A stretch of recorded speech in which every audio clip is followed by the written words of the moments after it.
আমরা চাইলে এখানে খুব সহজেই হচ্ছে একটা ফাংশন অ্যাড করতে পারি।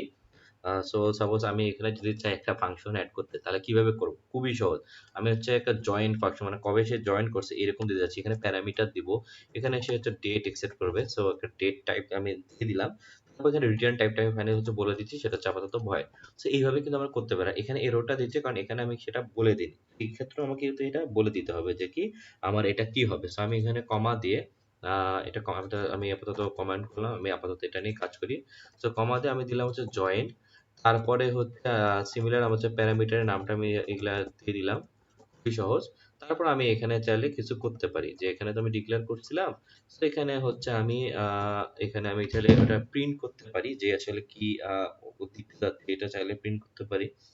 আপাতত হচ্ছে আমি জাস্ট সিম্পল ভাবে প্রিন্টটাই দিয়ে দিতে পারি, যে সাপোজ কনসোল লগ ডেট, এটা কিছু দিতে পারি। সো এটা কিন্তু আমি দিতে পারি যে একটা ফাংশনের ক্ষেত্রে ওই জিনিসটা সিমিলার ওয়েতে কাজ করবে কিনা। তো এইভাবে আপনারাও নিজের মধ্যে দিতে পারেন, চাইলে ফাংশনের যে কারো কনফিউশন থাকে জাস্ট ওটা আইডিয়াটা ক্লিয়ার করার জন্য। বাট সিম্পল ভাবে আরেকবার এলিয়াস নিয়ে বলে থাকি যে এটা হচ্ছে একটা টাইপ।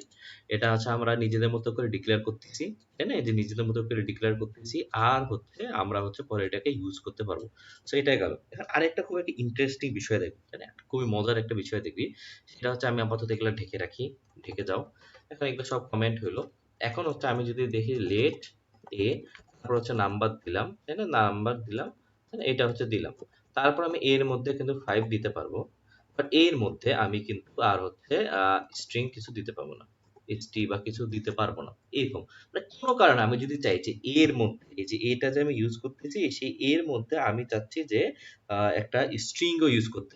নাম্বার বা স্ট্রিং এইরকম যদি কখনো হয়, যে এটা নেমও হইতে পারে বা একটা স্ট্রিংও হইতে পারে, যে ইউজার এটা একটা নেমও দিতে পারে, মানে একটা নাম্বারও দিতে পারে, আর চাইলে একটা হয়তো স্ট্রিংও দিয়ে দিতে পারে। So এই ক্ষেত্রে আমরা যদি দিতে চাই, তাহলে আমরা কিন্তু সহজে দিতে পারি। সেটা হচ্ছে ইউনিয়ন আমরা ইউজ করতে পারি। সেটা হচ্ছে জাস্ট সিম্পল ভাবে আমরা এইভাবে ইউজ করব, যে আমি দিয়ে দিতে পারি হচ্ছে স্ট্রিং। এখন আমাদের কিন্তু এররটা চলে যাচ্ছে। জাস্ট কতটা সিম্পল। আমরা এখন এটা দিয়ে দিলাম। সাথে, সাথে আমরা কিন্তু এখন চাইলে ২ টা দিতে পারি। সিমিলারলি আমরা চাইলে অন্য কিছু ক্ষেত্রেও একই ওয়ে করতে পারি, যে হচ্ছে সাপোজ আমি দিলাম হচ্ছে লেট, আমি হচ্ছে বি দিলাম। তারপরে হচ্ছে সেটার মধ্যে আমি চাচ্ছি স্ট্রিং হতে পারে অথবা হচ্ছে নাম্বার হইতে পারে। সো নাম্বার হইতে পারে। আর এটা হচ্ছে আমি চাচ্ছি যে এটা হয়তো অ্যারে টাইপ হবে। সো আমি এইরকম ভাবে কিন্তু ইউজ করতে পারি। এটা হচ্ছে ইউনিয়ন টাইপ। এটা খুবই ইউজফুল। আপনারা বুঝতে পারতেছেন যে আমরা চাইলে যদি আমাদের কোনো ধরনের কনফিউশন থাকে, তাহলে হচ্ছে আমরা এইরকম দিব। সো আমরা বুঝতে পারলাম যে কিভাবে আসলে ইউনিয়ন টাইপটা কাজ করে, আর এটার আমাদের হয়তো একটা ইউজেসটা কি সেটাও হচ্ছে আমরা একটা আইডিয়া নিলাম। তো এখন আমরা একটা কাজ করি, সেটা হচ্ছে আরেকটা জাস্ট এটা ক্লিয়ার করার জন্য আরেকবার এটা একটু দেখে নিই, যাতে হচ্ছে আপনাদের কনফিউশনটা একটু হলেও কমে যায়।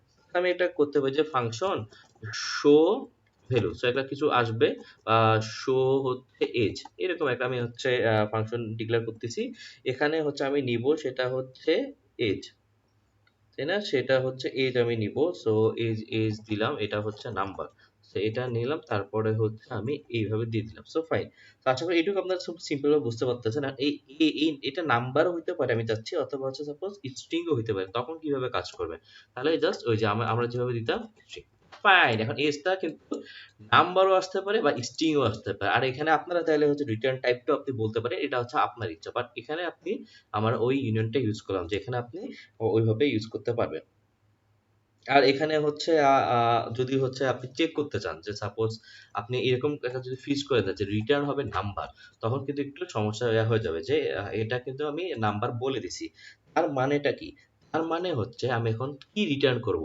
তখন হচ্ছে একটা সমস্যা তৈরি হচ্ছে। আমি যদি এখন দেই যে ইফ হচ্ছে টাইপ অফ, আমি টাইপ অফ কি আমার এই যে এজ যেটা আমি নিচ্ছি, টাইপ অফ এজ যদি নাম্বার হয়, তাহলে সাপোজ আমি জাস্ট হচ্ছে রিটার্ন করে দিব। আমি হচ্ছে রিটার্ন করে দিব হচ্ছে কি আমার যে এজটা আসতেছে এরকম। কিন্তু যদি এটা না হয়, যদি এটা এজ, তাহলে আমি কি করব? আমি বুঝতেছি কারণ নাম্বার হলে তো ওটা রিটার্ন করব। তাহলে আমি রিটার্ন করে দিব হচ্ছে, আমাকে কিন্তু তখন চেঞ্জ করতে হবে, তাই না? আমার তখন পার্স ইন করে হচ্ছে আমার এজটাকে আমি করে দিলাম। তাহলে কিন্তু আর কোনো সমস্যা হচ্ছে না। তো আশা করি আপনারা বুঝতে পারলেন যে আমরা এইটাকে কিভাবে ইউজ করতে পারি আমাদের প্র্যাকটিক্যাল কেসের ক্ষেত্রেও।